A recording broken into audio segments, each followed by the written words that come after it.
I am Penelope, author of epic fantasy and paranormal romance, and welcome to my imaginary friends, a look behind the scenes of an author mapping the worlds in my head and making them a reality.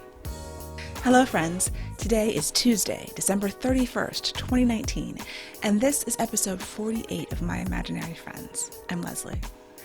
So this is the 2019 wrap-up episode, and this week's best thing is all the things.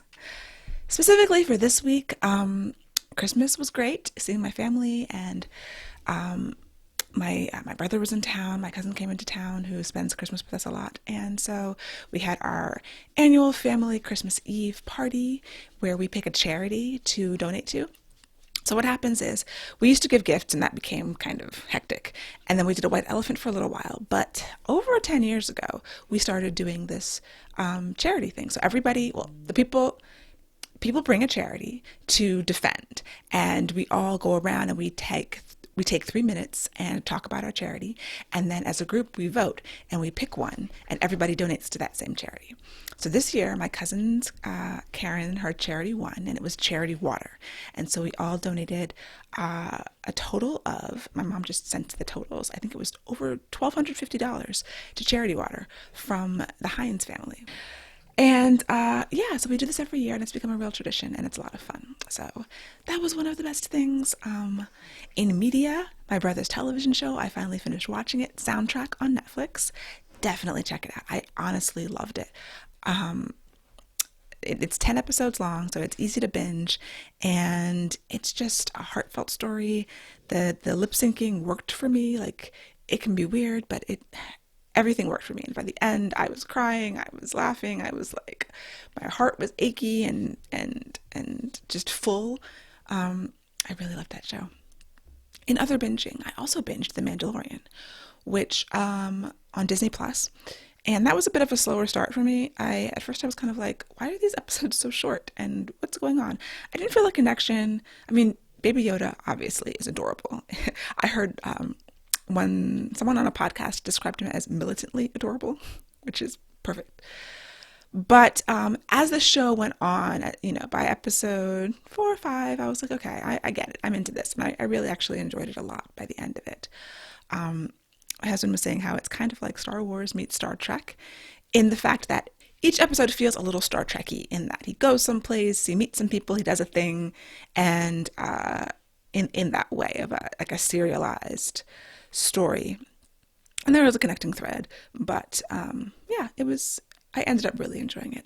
I am currently watching The Witcher. I've done the first 2 episodes, so The Witcher is on Netflix, and not quite feeling it yet, but I'm going to keep at it and see what everyone's talking about, because as of the first 2 episodes, I'm like, I don't know about this. This show is moving both very fast and very slow. I feel like there's some storytelling problems, but I'm still talking about this week's best thing, so I'm not going to get into all that. So my wrap up. Let's talk about how 2019 went. The good things, the bad things, the things that I accomplished, and the things that I wanted to accomplish but did not. So books. In January of 2019, I published Breath of Dust and Dawn, which is the first novella of the Earthsinger Chronicles. It's book 1.5, in between 1 and 2. And I really love that story. It's kind of a weird story to market and to place, because it serves as an epilogue to book 1, Song of Blood and Stone, and also a prequel to the whole series, because it's a framing story, but I'm really proud of it. I also published a novella in the Heart's Kiss magazine that was spread over two editions of the magazine, and it's called Before I Break, and it's I don't think you can call it enemies to lovers, but kind of enemies to lovers, forced proximity, fake relationship, kind of some of my favorite tropes, all boiled into one novella that I adore. So eventually I think I'm going to take those stories and put them into their own little anthology, but I want to write another one first, and who knows when that's going to happen. So if you're interested in checking it out, it was the February-March issues 13 and 14 of Heart's Kiss magazine, and I will leave a link in the show notes. Also, July saw the special edition paperback version of Song of Blood and Stone with an additional 40,000 words, new cover, new packaging, everything. So that was kind of the relaunch of the series. In October, book 2, Whispers of Shadow and Flame, was published. That's the series that I've been focused on for the past, going on 7 years. 2020 will be 7 years that I've been working on Earthsinger Chronicles. And, when the series is out in the world, I will be so happy. I also had a short story published in an anthology called Graffiti. And it's another short story that is not fantasy, not any magic. I don't think you could call it a romance, but it is about a romantic relationship. And so it's just a little something different for me. And at the end of the year, sent off the final proof for book 3, which is coming out next year.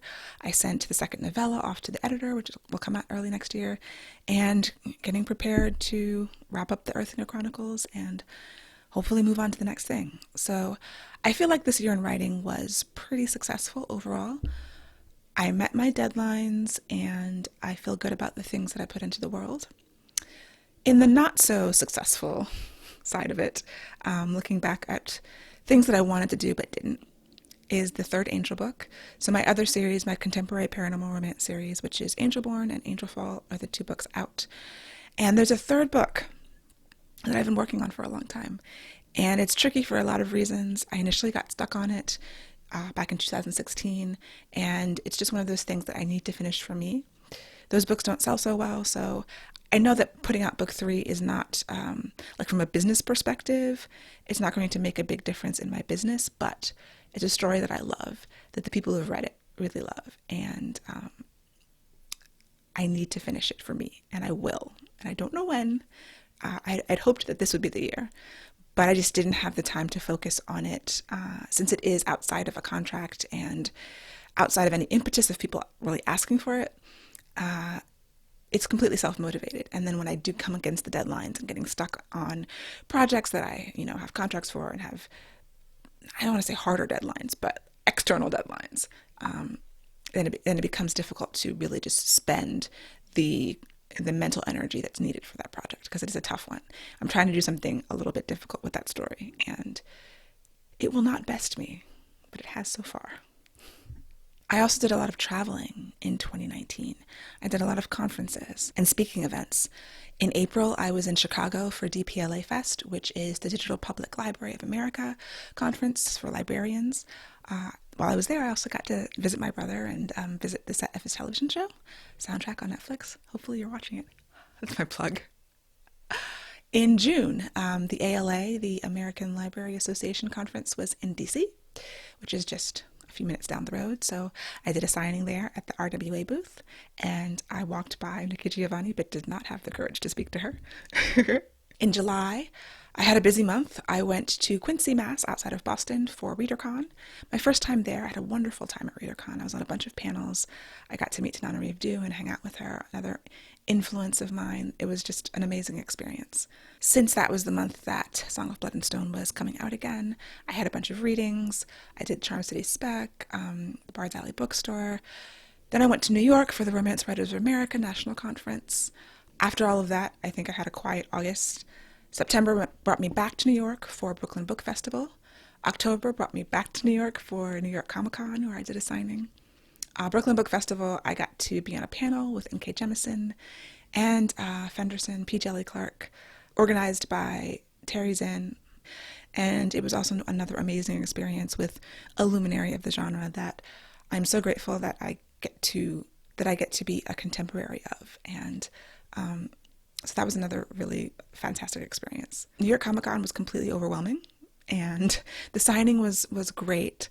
I couldn't believe there were actually people there waiting for me to sign the books, and because if you do enough events as an author, you're going to do events that nobody shows up to, and there are going to be events that people do show up to, and so you never know which one you're walking into, and so it's always nice that there are people there. I mean, New York Comic Con, there were hundreds of thousands of people there, but there were people there for me. So everyone who showed up to any of my signings or who I met at all this year or in the past, thank you so much. And I love getting a chance to meet readers and talk to them and sign books, and just, that's why we do this. We do this so people will read it. And it's always nice to get that feedback and that interaction in person, which is why I did so much traveling in the past couple of years.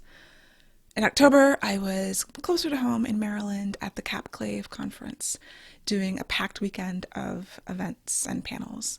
Then at the end of October, I was in Norfolk, Virginia, where I used to live, at the Muse Writer Center, and I did a workshop on fantasy world building, and I did a little book launch party with a reading, which was also really fun to get back there and to, the place where I studied writing as an adult. That kind of got me back into writing seriously and taking it seriously and not just in notebooks and things like that. So I was really glad to do that. And then in November, I did the Baltimore Book Festival again. I don't know how many years it's been. It's been maybe four or 5 years that I've done the Baltimore Book Festival. And it's always a good time, and it's always nice to do things that are close to home. So that was my authorly, writerly year of publishing and travel. I feel like it was worth it. I feel like I'm really glad that I did every event that I did, but it was also exhausting. And I'm looking at 2020 and taking a step back from traveling so much and still doing local conferences, but really picking and choosing a lot more. I've already had to say no to at least one conference because as much as I do love being out there, I am also an extreme introvert. Even Christmas, I'm still recovering from being around my family for Christmas, kind of day after day, and just peopling, as I say, because it came after several weeks of high stress with, the deadlines and the things that were happening that were due. And so coming off of that, expending that energy and then going right into lots of people around and talking and it's great. It's just, I need to recover. And because I don't want to burn out, I feel like taking another look, I feel like just reducing the amount of things that I commit myself to is a good idea. So at the end of last year, I took Sarah Cannon's HB90 Bootcamp, which is a short class that helps you learn to do quarterly planning. And I planned my quarter. I didn't do it every quarter, but I at least thought about planning my quarter every quarter. So if you want to engage in your 2019 review, if you have not already, there's some great questions that are a part of the HB90 Bootcamp that I've been thinking about as the year wraps up. So looking at the challenges, looking at how they made me stronger, what I learned from the challenges, thinking about my process, and also talking to other people who are witnesses. So my mastermind group, my critique partners, we had a meeting a few days ago, our 2019 review. And one of the things that came out of that was, asking for help before I get to the point where I'm completely frazzled. So like the only way that my friends will know, sometimes they know by I'm acting strange, but if I can, by the time it presents itself, then it's almost too late. It's like I've gone far. So if I can be like, hey, you guys, I need help right now, I'm freaking out, then they can kind of remember the things that work for me, for them to do. So leaning on your community, creating a community if you don't have one, and leaning on them when you need to help you out of, like, before you get into a hole. So that's something that I'm going to be thinking about in 2020. Thinking about the things that held you back, the ways you wasted time, the ways you managed your time well. The two things that I'm going to focus on in 2020 are making my list shorter and focusing on what I enjoy. After thinking about the way that I worked and the things that worked and didn't, I really think that making the list shorter is going to be very important for me. I'm a list maker. I'm a planner. I've been looking at my planner for 2020 and just the way that I approach my days and my weeks and monthly and quarterly planning and all of that. And there's always too much on the list. And I write the list and I feel like I know I'm not going to get through all of this, but I might, and I never do. So if there's a way to make the list shorter, which means saying no more often, then that is what I'm going to have to work on, because it's hard for me. I want to do all the things all the time, and I can't. And I know I can't, but I want to do them anyway. So make the list shorter and then focus on what I enjoy. So say yes to the things that I think are going to bring me joy and not just the things that I think I might be obligated to do, or I might just be a smart thing to do career-wise or personally, for whatever reason. Really hone in on what I enjoy and cultivate that and honor that. And so if there are resolutions, then those would be mine. And I have them written on a sticky note on my computer. I try to keep my computer to a minimum of sticky notes. So right now there are 3, and that's going to be the max. Other questions to ask yourself as you look back at your year. What projects brought you the most joy? What projects frustrated you? How can you move away from the things that frustrated you into the things that bring you joy? What do you wish you could do more of? What were the best investments you made in yourself this year? What people did you spend time with who supported you the most? What activities or people drained you the most? What changes can you make next year to increase your energy? And if you could describe 2019 in 4 words, what would they be? So the 4 words I chose for 2019 were exhausting, fun, enlightening, and challenging. And just to compare, the words that I had chosen for 2018 were difficult, exciting, challenging, and memorable. So challenging appears on both lists, and I kind of did them independent of each other, so that's enlightening too. I mean, it's not bad. Like, I feel like a year that doesn't challenge you is one that probably wasn't well spent. Part of the planning system is to list your potential goals, and then from those, choose the ones that you want to focus on. So the potential goals that I had for 2019, in terms of authorship and authoring, were to build awareness for the Earthsinger Chronicles, increase the backlist sales, Facebook page engagement and audience engagement, increase my newsletter open rate, finish my series, self-publish a new series, work on my work-writing balance, feel secure in my writing life. And then I sort of distilled those into 3 things: writing, marketing, and audience engagement, which I think is part of marketing, but I have broken it out. And so then getting down into more specific goals with actionable, measurable outcomes.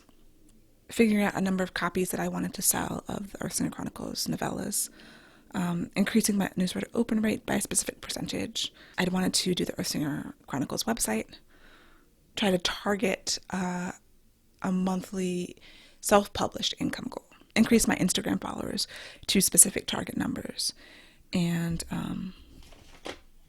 that was basically it.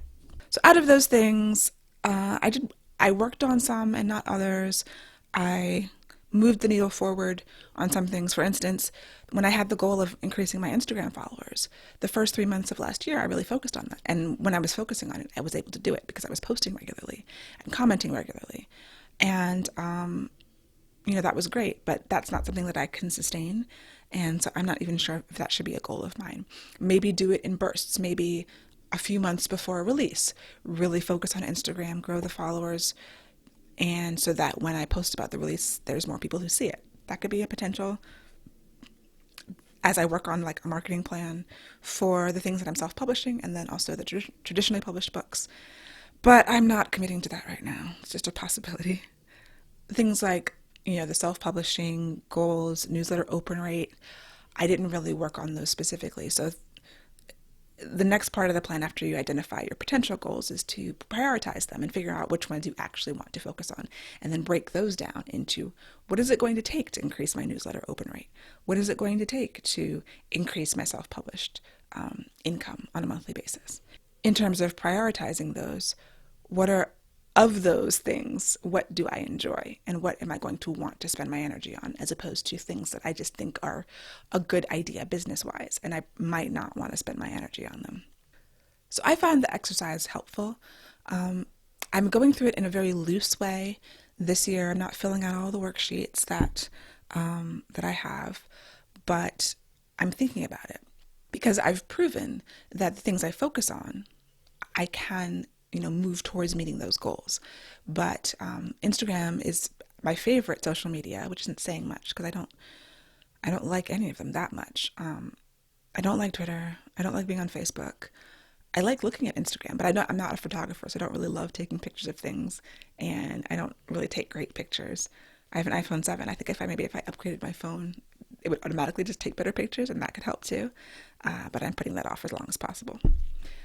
So just trying to be more realistic about the things that I enjoy and focusing on them, and maybe letting go of this idea that I have to choose one social media to really focus on, because if I had to choose, it would be Instagram, And it's not bad, but I don't enjoy it, you know? It does not spark joy. So moving forward, I'm not going to abandon the goals and projects and tasks, breaking things down into its individual steps because it really helps me focus. And so there are times when I'm going to draw out that from my arsenal of, possible time management and project management solutions. But I'm going to just try to make my list shorter and focus on what I enjoy. I do enjoy planning, so it's not always a hardship to plan. I don't enjoy falling short of my plans, but like who does, right? But I recognize the need to create more balance. So 2020, it's almost here as I record this. It will be here as you listen to this most likely. And I hope that everyone has a wonderful, productive, relaxing, enjoyable 2020 that is filled with being good to yourself and moving yourself forward for your goals and your dreams, step by step, however that looks for you. I've recognized that biting off more than you can chew. This is going to be a terrible, cheesy metaphor, but I'm going to say it anyway because it just popped into my head. Biting off more than you can chew leads to heartburn. There, I said it. Don't at me. So I'm going to work on smaller bites of delicious food that I enjoy. So thanks for joining me on my recap. Of course, I forgot to say that I started this podcast this year. That happened in March. And I really enjoy it. And I really look forward to recording every week and putting it out. So more of that in 2020.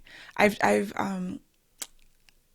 sort of played around with ideas of other podcasts to start and with other people. If I ever did another podcast, it would have to be with someone else.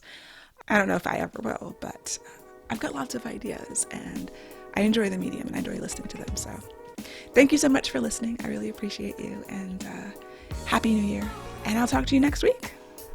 For episode show notes and to sign up for the Footnotes newsletter, go to myimaginaryfriendsshow.com. Subscribe wherever you get your podcasts and check out the video episodes on YouTube. I would really love a rating and review to help support the show, so please think about doing that wherever you get your podcasts. And My Imaginary Friends is part of the Frolic Podcast Network. For more terrific podcasts, check out frolic.media/podcasts.